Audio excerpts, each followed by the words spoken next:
I don't think he's actually seeing what the real MAGA base wants. 100%.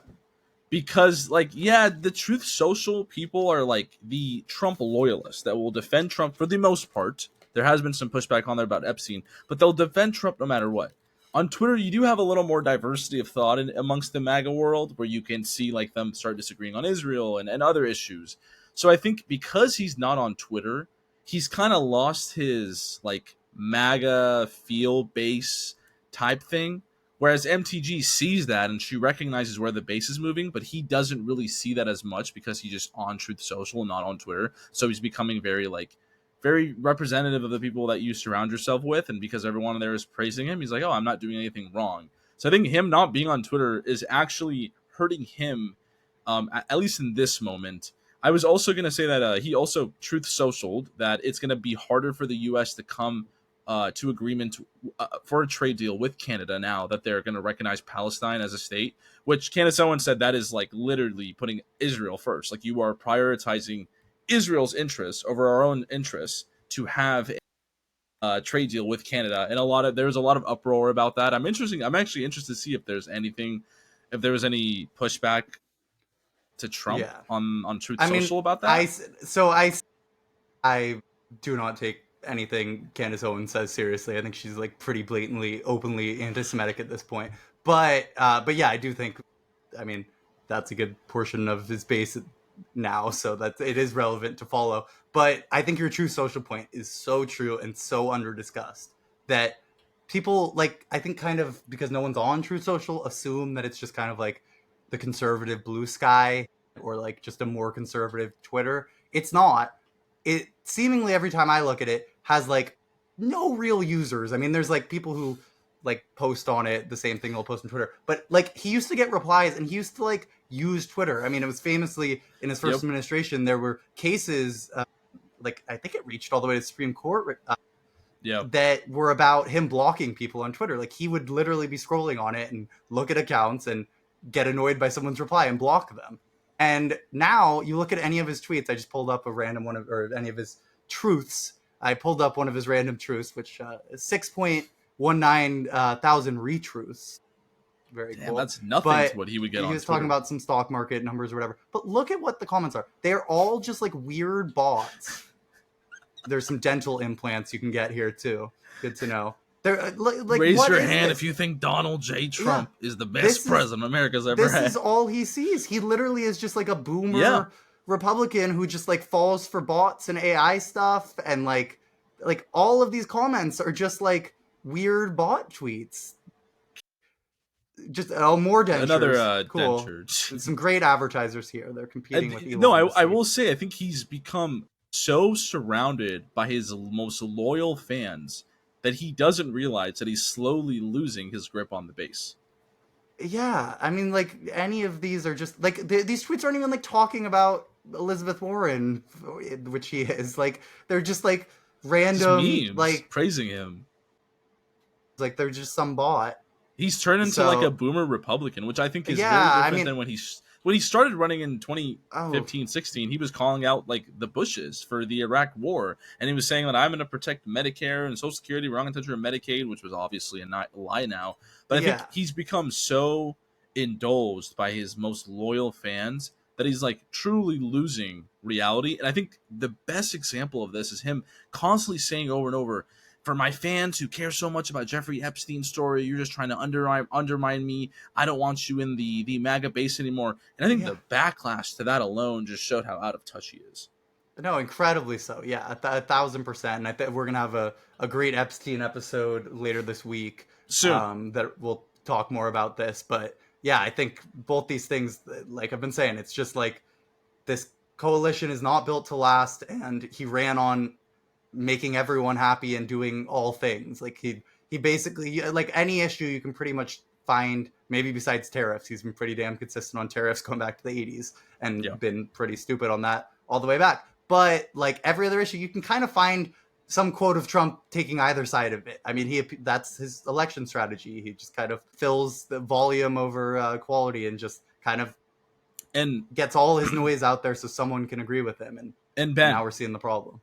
Ben, that strategy picking whatever side that's optimal for you works when you're running for president. It doesn't really work when you are president. Because when you are president, you make the decisions, you put the people in place. So you can, MAGA can blame Pam Bondi and blame Kash Patel. I think they're blaming Bondi a lot more. But Trump put them in their positions, and Trump has the sole authority to tell them what to do or to fire them.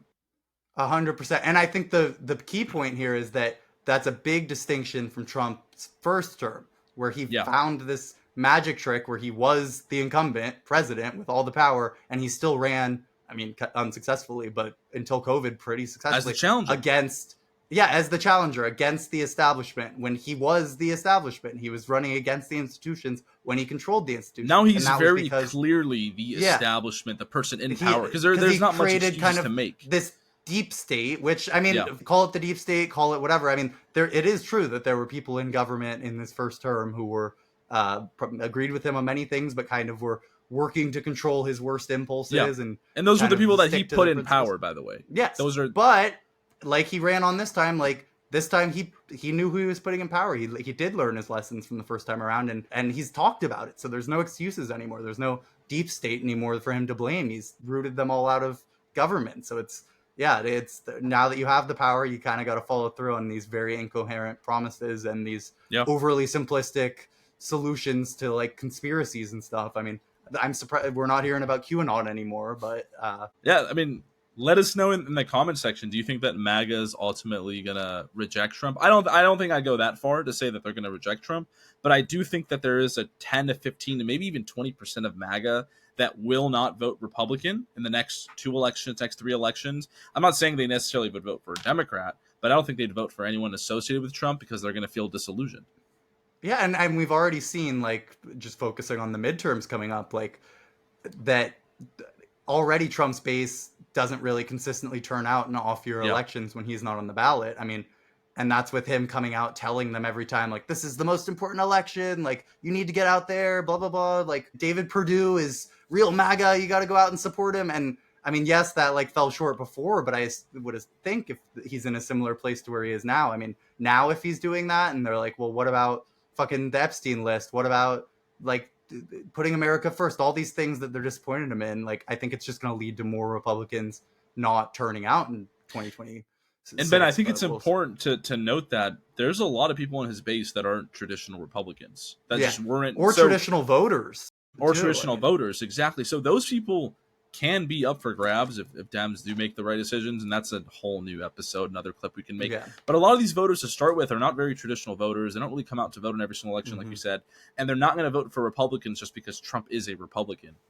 Yeah, and I think the other interesting thing going into the future is past the midterms, Trump's also not going to be on the ballot in 2028. Well, we'll see about that.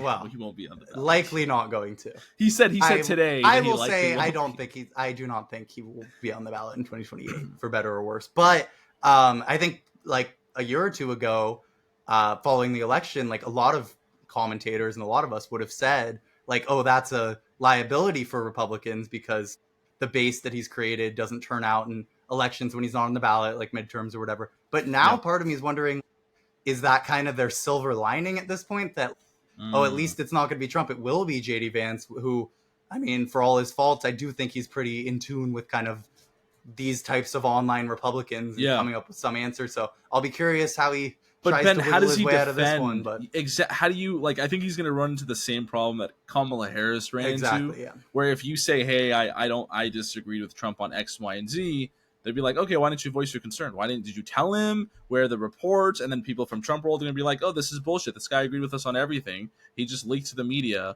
So I think he's going to run into the same exact issue. And what a like a 180, just like a 360 turnaround where he's just going to become Kamala Harris 2.0. Yeah, and I would lean, just barely thinking about it, that he might like do a little more of an attempt to separate himself than Kamala did, which I mean isn't saying much. I mean, she pretty much explicitly did the opposite. But yeah, I think it kind of also depends. I mean, it's impossible to know what will Trump's role be in 2028. I mean, he's very old, very fat still. I mean, I feel like it's kind of undiscussed. I feel like we had like at the beginning of this Trump term and even like during the election, we had a little bit of the Ozempic, the AIDS Trump meme. He kind of slimmed down a little bit. He's looking he's looking a little more rounder, a little more jolly of late with his also weird like foot, thigh, cankle, whatever the inflammation thing that they came out about as a distraction from the Epstein stuff. So I don't know. There's no telling where Trump is going to be in 2028. Obviously, if he was